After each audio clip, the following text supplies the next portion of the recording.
Hi, நான் உங்க Meena. Surendra லோகநாதனோட YouTube சேனலை எல்லாரும் லைக் பண்ணுங்க, ஷேர் பண்ணுங்க, மனசுக்கு பிடிச்ச கமெண்ட் பண்ணுங்க. எனக்கு எனக்கு நம்ம விஜயோட கல்யாண போட்டோ வந்திருக்குங்க. இங்க நம்ம பாரு. விஜய்தா. இங்க ஆமா. குடும்பம் இங்க பாக்குறேன். பாருங்களேன். ஓப்பனே ஆகல. எனக்கு எனக்கு அதுக்குள்ள டெலிட் ஆயிடுச்சுங்க. டெலிட் ஆயிடுச்சா? அவன் கல்யாணத்தை தான் நேர்ல பார்க்க கொடுத்து வைக்கலினாலும் அவன் கல்யாணம் போட்டு அவ கூட பார்க்க கொடுத்து வைக்கலையே. அவனுக்கு அப்பா அம்மாவா நாம இருந்தோம். அவன் கல்யாணத்துக்கு போய் நம்மளால ஆசீர்வாதம் பண்ண முடியலையே. யாரும் இல்லாத அனாதை மாதிரி போய் கல்யாணம் பண்ணிட்டு வரான். எல்லாம் நம்ம தலை எழுத்துமா. ஏங்க நம்ம யாருக்கு என்ன துரோகம் பண்ணோம்? நமக்கு மட்டும் ஏங்க அந்த ஆண்டவன் சோதனை மேல சோதனை கொடுக்கறான்? நம்மள சோதிக்கலம்மா. ஒருத்தர் மேல அதிகம் பாசம் வைக்காதீங்க. பாசம் வச்சீங்க நம்மளை விட்டு பிரிஞ்சு போனா நம்மளால தாங்கிக்க முடியாது. குத்தி காட்டுறாமா. சின்ன வயசுல இருந்து அவன் கேட்டதெல்லாம் வாங்கி கொடுத்து அழகு பார்த்தேன். அவன் மாலழக பார்க்க கொடுத்து வைக்கலையே. எங்க கல்யாணம் முடிஞ்சு வந்து கொஞ்ச நாள்ல எனக்கு பிரிஞ்சு போயிடுவான்னு எனக்கு ரொம்ப பயமா இருக்குதுமா. கடைசி காலம் வரைக்கும் விஜய் நம்ம கூடவே இருக்கணும்மா. ஆமாங்க, கடைசி வரைக்கும் அவன் நம்ம கூடயே இருக்கணும்.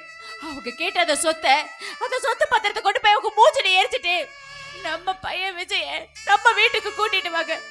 இங்க பாருங்க, அவனை நான் என் குழந்தையா நினைக்கலங்க, என் குழந்தையா நினைக்கிறேன், என்னோட மூத்த குழந்தையா நினைக்கிறேன். நமக்கு சொத்து சுகம் தேவையில்லைங்க. நமக்கு இருக்கிற ஒரே உறவு நம்ம விஜய் மட்டும்தான். நான் அந்த பத்திரத்தை எடுத்துட்டு வரேன். தயவு செஞ்சு அந்த பத்திரத்தை கொண்டு போய் கொடுத்துட்டு நம்ம குழந்தைய கூட்டிட்டு வந்துருங்க. தங்கம், கல்யாணம் மூஞ்சு புகுந்த வீட்டுக்கு வந்தோனையும் எத்தனையோ பெண்கள் புருஷனை தனியா பிரிச்சுட்டு போய் வாழ பார்த்திருக்கிற. ஆனா கொழுந்தினார் சந்தோஷமும் வாழன்னு உன் சொத்தையே கொடுக்கிற பாரு. நீ எல்லாம் கடவுள் மாதிரிமா. இந்த நன்றிய 7 ஜென்மத்துக்கு நான் மறக்க மாட்டேம்மா. கொழுந்தினார மாட்டாம்பிள்ளையா பாக்குற இந்த காலத்துல என் தம்பிதான் உன்னோட முத குழந்தைன்னு சொல்ற பாரு. நீ எல்லாம் கோயில் இருக்கிற சாமி மாதிரிமா. நீ எனக்கு மனைவியா கிடைக்க நான் புண்ணியம்.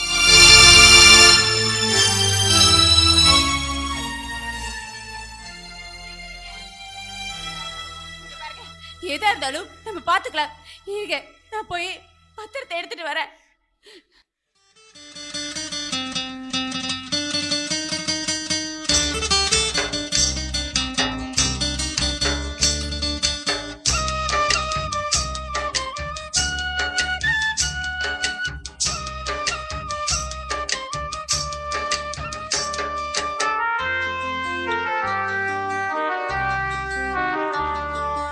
பிறப்பதற்கும் இறப்பதற்கும் நடுவிலே மனம் பெரிய பெரிய கனவு கண்டது முடியல. வாழ்வதற்கும் தாழ்வதற்கும் நடுவிலே விதி வருவதெந்த உருவத்திலோ தெரியல. பிறப்பதற்கும் இறப்பதற்கும் நடுவிலே மனம் பெரிய பெரிய கனவு கண்டது முடியல. வாழ்வதற்கும் தாழ்வதற்கும் நடுவிலே விதி வருவதெந்த உருவத்திலோ தெரியல.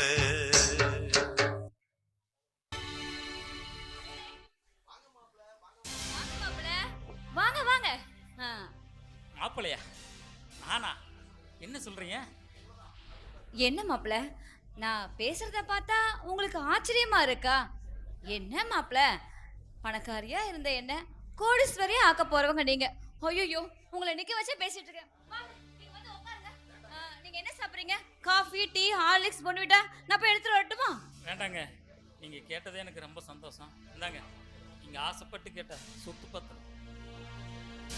பரவாயில்லையே, சொன்னா சொன்னபடி நடந்துக்கிட்டீங்க. நீங்க ஜென்டில்மேன்னு நிரூபிச்சிட்டீங்க. ஆனா என்ன பண்றது, உங்க நல்ல மனசுக்கு உங்க வாழ்க்கை தான் வீணா போயிடுச்சு. என்ன சொல்றீங்க? இவ்வளவு சொத்தையும் நீங்க கேட்ட உடனே உன் பொண்டாட்டி உடனே கையெழுத்து போட்டு தரனா ஏன்னு தெரியுமா? என் மேல உள்ள பாசத்துல கொடுத்தா. பாசமா? பாசம் இல்ல, ஒரு மண்ணாங்கட்டியும் இல்ல. அதெல்லாம் அவ போற வேஷம். அவ நயவஞ்சகமா உன்னை ஏமாத்த பாக்குறா. என் மேல உயிரே வச்சிருக்கிறா. அவ எதுக்கு என்னை நயவஞ்சகமா ஏமாத்தணும்? நீங்க சொல்றது எனக்கு புரியலையே. சரி, நான் புரியுற மாதிரியே உங்களுக்கு சொல்றேன்.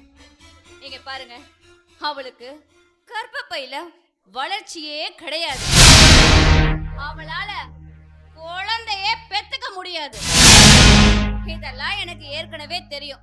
அதனாலதான் நான் அவளுக்கு கல்யாணம் பண்ணாமலே வச்சிருந்தேன். இந்த விஷயம் அவளுக்கும் தெரியும். இது எல்லாத்தையும் மறைச்சிட்டு அவ உங்களை கல்யாணம் பண்ணிக்கிட்டா. இங்க பாருங்க மாப்பிள்ள, நான் சொன்னது எல்லாமே உண்மை, சத்தியமா உண்மை. என்ன சொல்றீங்க? அவளால குழந்தை பெத்துக்க முடியாதா? எனக்கு துணையா வந்து துணைவியா இருந்தாலே நினைச்சேன். துராகியா மாறி என்ன துன்புறுத்துறாளே. என் சந்தோஷமான வாழ்க்கைய மண்ணை தோண்டி புதைச்சிட்டாளே. தாய் இல்லாத எனக்கு தாரமா வந்து ஊன்றுகோலா இருப்பாள் நினைச்சேன். நினைப்பெல்லாம் பொய்யா போச்சே.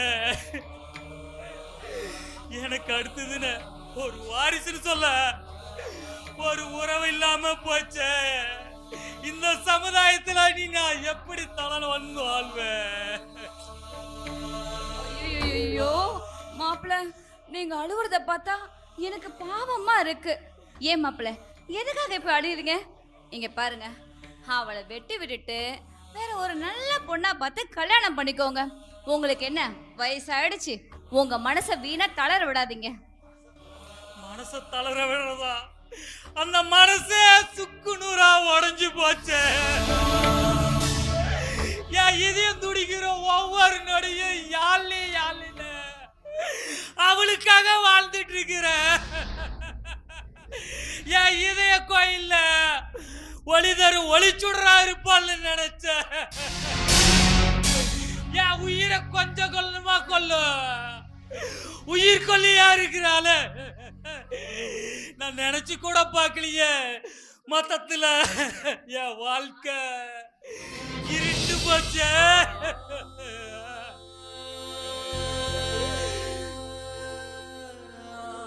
மாப்பிள்ள, நீங்க அவன் மேல உயிரையே வச்சிருக்கீங்க. ஆனா அவ உங்ககிட்ட உண்மையா இல்லையே. இங்க பாருங்க, நீங்க செத்ததுக்கு அப்புறம் உங்க பேரை சொல்றதுக்கு உங்களுக்குன்னு ஒரு வாரிசு இருந்தா தானே உங்களுக்கு அது கௌரவமா இருக்கும். பேசாம நான் சொல்றது கேளுங்க. வேற ஒரு பொண்ணை பார்த்து கல்யாணம் பண்ணி சந்தோஷமா இருக்கிற வழியை பாருங்க. நீங்க முதல்ல இங்க இருந்து கிளம்புங்க.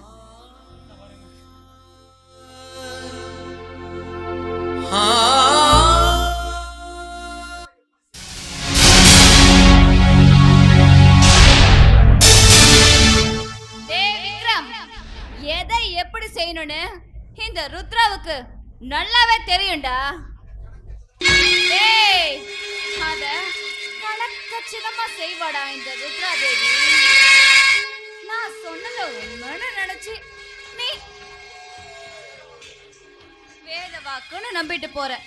ஆனா இனிமே நீ வேறில்லாத மரமா தாண்டா இருக்க போற. டேய், இந்த ருத்ரா கிட்ட மோதுனா ரூட்டே இல்லாம மேலும்